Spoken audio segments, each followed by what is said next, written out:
Baik, bismillahirrahmanirrahim. Assalamualaikum warahmatullahi wabarakatuh.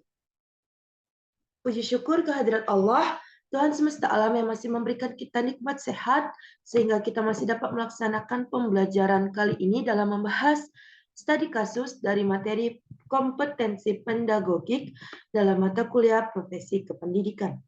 Sebelum itu, yang terhormat kepada Ibu Dr. Nur Izati SPD MSI dan Bapak Aang Yudo Prastowo MPD selaku dosen pengampu pada mata kuliah profesi kependidikan.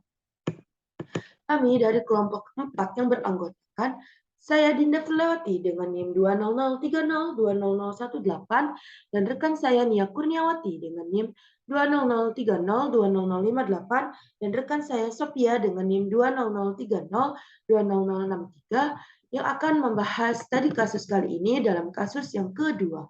Adapun topik yang kami angkat dari kasus kedua ini adalah guru madrasah aliyah MA di Kabupaten Lebak, Provinsi Banten, minim pelatihan kompetensi kependidikan atau pedagogik sehingga berdampak terhadap mutu dan kualitas pendidikan madrasah itu. Adapun pengumpulan data dari topik yang kami angkat ialah Kepala Sekolah MA Wasilatul Falah Pasir Sukarayat Rangkas Bitung Kabupaten Lebak, Dedi mengatakan minimnya pelatihan kompetensi kependidikan tentu akan berdampak terhadap mutu dan kualitas lulusan sekolah madrasah. Apalagi saat ini sudah diterapkan kurikulum 2013 atau Kutilas untuk meningkatkan mutu pendidikan di tanah air. Nah, penerapan kurikulum 2013 ini di sekolahnya sudah berlangsung 3 tahun terakhir, namun belum menghasilkan kemampuan tenaga pendidik yang berkualitas. Tenaga pendidik masih menyampaikan KBM secara konvensional karena minimnya pelatihan kompetensi tersebut. Selama ini, kata Dedi, tenaga pendidik di sekolahnya masih kebingungan dalam menerapkan K13 tersebut, di antaranya dari penilaian proses pendidikan. Beliau mengatakan, guru kesulitan menilai standar penilaian siswa baik dari kognitif atau kepandaian, afektif, sikap, dan psikomotorik atau keterampilan. Dari 23 guru itu, sangat minim mengikuti pelatihan kompetensi kependidikan. Menurut beliau, kegiatan musyawarah guru mata pelajaran atau MGMP di wilayah kelompok kerja madrasah atau KKM Rangkas Bitung hingga kini tidak berjalan dengan alasan terbentur dana. Selama ini, kata beliau, pelaksanaan MGMP ini penting untuk meningkatkan kemampuan guru dalam menguasai mata pelajaran. Kemudian, Kepala Seksi Pendidikan Madrasah Kementerian Agama atau Kemenak Kabupaten Lebak, Pak Sudirman menyebutkan jumlah sekolah berbasis madrasah mulai RA, MTS, dan MA di Kabupaten Lebak berstatus negeri sebanyak 8 unit dan swasta 650 unit. Sedangkan jumlah tenaga pendidik sebanyak 6.471 orang dan siswa 66.103 orang. Tahun lalu, guru yang mengikuti ujian profesionalisme sebanyak 450 orang. Namun yang berhasil lulus hanya 88 tutupnya. Nah, itu tadi mengenai pengumpulan data dari studi kasus yang kami angkat. Selanjutnya yaitu pembahasan mengenai analisis data yang akan disampaikan oleh rekan saya Sophia. Kepada Sophia, disilakan. Baik, terima kasih kepada moderator. Adapun yang selanjutnya yaitu analisis data. 1. Identifikasi masalah.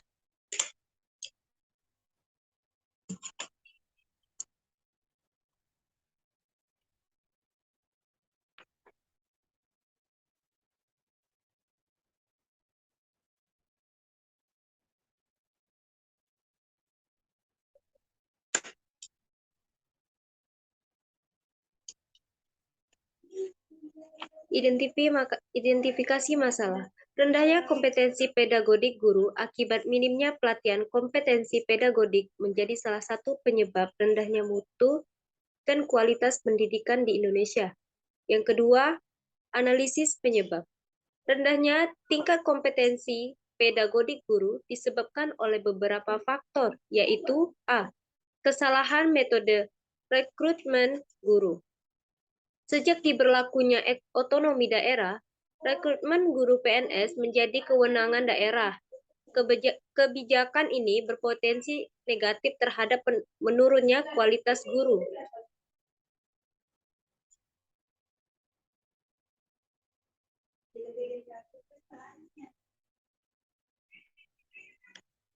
Saat ini, pemerintah berada di persimpangan jalan untuk mengatasi permasalahan guru yang termasuk kategori 2 atau K2. Guru-guru K2 rata memiliki masa kerja puluhan tahun, sehingga kisaran usianya tentu berada pada usia kurang produktif. Dilema itu bermula karena pemerintah pernah menjanjikan bahwa guru-guru K2 akan diperhatikan nasibnya. Bentuk perhatian itu terlihat pada upaya rencana penerapan pegawai pemerintah kontrak atau PPK atau sejenisnya. Sedangkan di sisi lain, pemerintah memerlukan PNS, guru baru untuk menggantikan pegawai yang memasuki usia pensiun. Terjadinya dualisme model rekrutmen ini pada akhirnya mempengaruhi kualitas pendidikan.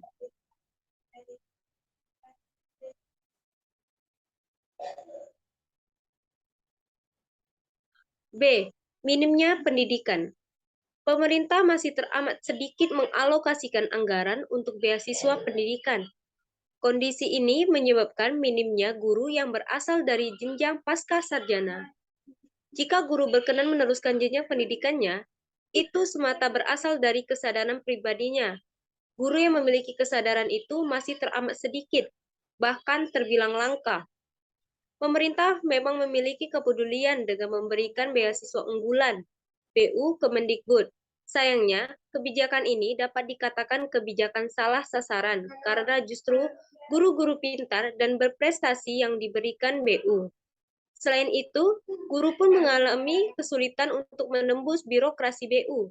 Kesulitan guru makin bertambah karena nilai biaya pendidikan hanya dihitung berdasarkan kebutuhan dasar kuliah, sehingga guru harus merogoh isi kantong sendiri. Bahkan, guru pun masih dipersulit oleh birokrasi daerah ketika mengurus izin belajar atau tugas belajar.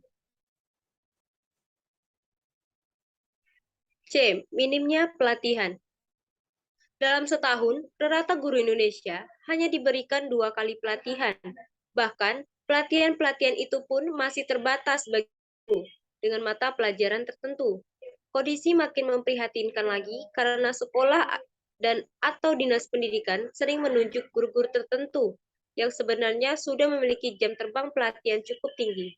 Ibarat nyanyian Rhoma Irama, si kaya makin kaya, si pintar makin pintar, dan si bodoh makin tertinggal.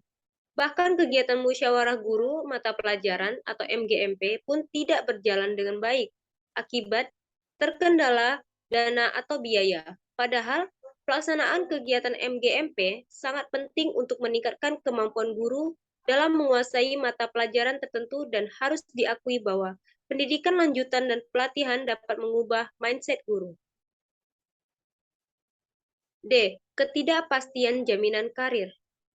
Ada ungkapan bahwa air itu mengalir ke bawah, yang berarti kualitas air di bawah sangat dipengaruhi oleh kualitas sumber air di atasnya. Filosofi ini mestinya digunakan untuk memperhatikan karir guru.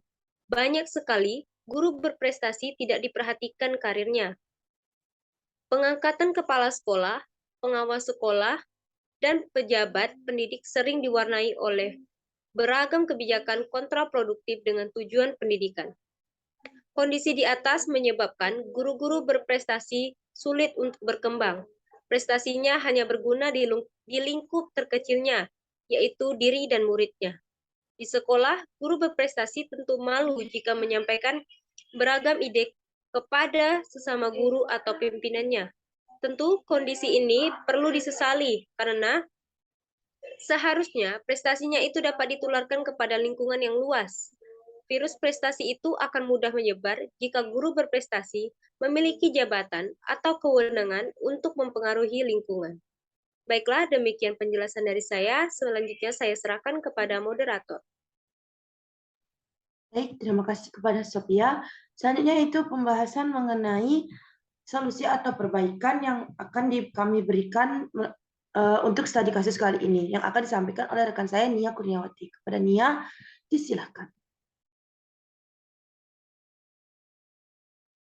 Baik, terima kasih moderator. Nah, selanjutnya solusi atau perbaikan. Ada beberapa alternatif atau solusi untuk meningkatkan kualitas guru serta memperbaiki kompetensi pedagogiknya, yaitu yang pertama, proses rekrutmen guru perlu dilakukan secara objektif, transparan, dan kredibel. Ketika sudah diperoleh guru yang berkualitas, pemerintah perlu memberikan fasilitas peningkatan mutu melalui kegiatan pendidikan dan pelatihan secara berkali. Diklat ini pun perlu diberikan kepada guru yang benar-benar memerlukan peningkatan kompetensi. Kemudian yang kedua, menyelenggarakan program pengembangan profesionalisme guru yang efektif. Tuntutan untuk tersedianya guru yang berkualitas dan efektif menjadi hal yang sangat urgen, sejalan dengan paparan tentang kompetensi guru yang telah dijelaskan. Tuntutan ini bertujuan menghasilkan guru yang terus-menerus berusaha meningkatkan keterampilan dan pengetahuannya.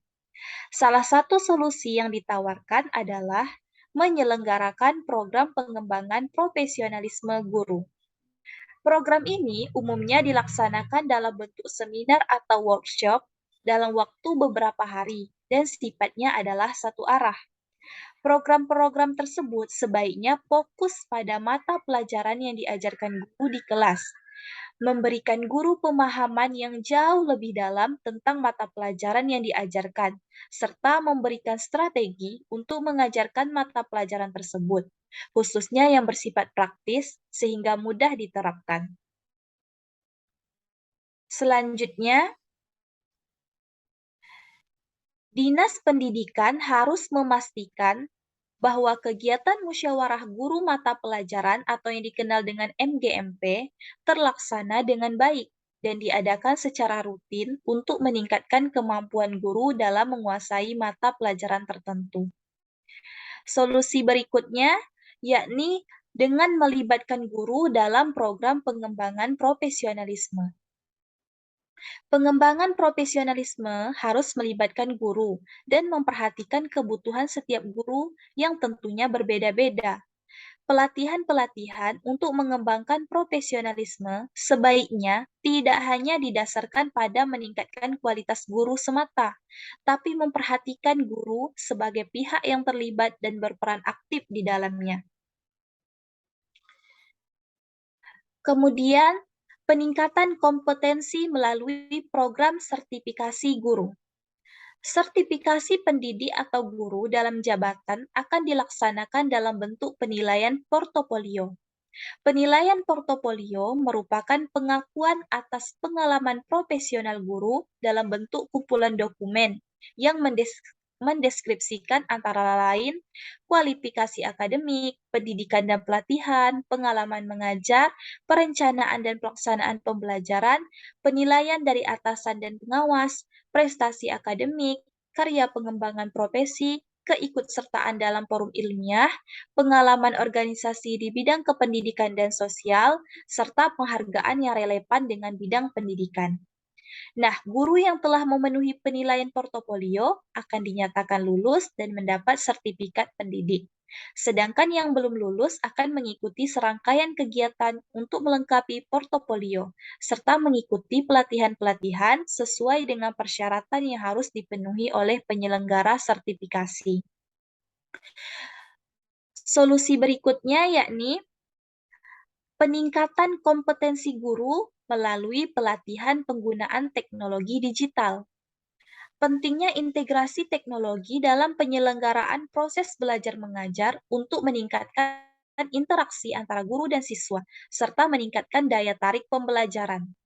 Setiap guru perlu meningkatkan keterampilannya dalam penguasaan teknologi, khususnya teknologi digital, agar mampu menjawab tantangan yang saat ini dihadapi oleh guru pada era revolusi digital. Selain itu, penguasaan teknologi digital tentunya akan sangat bermanfaat untuk pelaksanaan pembelajaran dan komunikasi yang efektif. Solusi berikutnya yakni dengan mendorong guru untuk aktif dalam kegiatan ilmiah.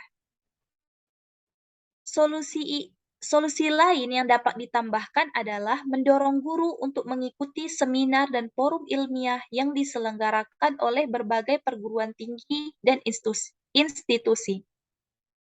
Kegiatan semacam ini sangat penting untuk memperbaharui pengetahuan guru, baik pengetahuan pedagogik maupun keilmuannya. Nah, dari kebijakan-kebijakan itulah akan tercetak guru-guru yang berkualitas yang kelak akan menjadi pemimpin di lingkungan, daerah, dan negaranya. Dengan demikian, kualitas pendidikan di Indonesia juga akan semakin meningkat. Demikian penjelasan dari saya kembalikan kepada moderator.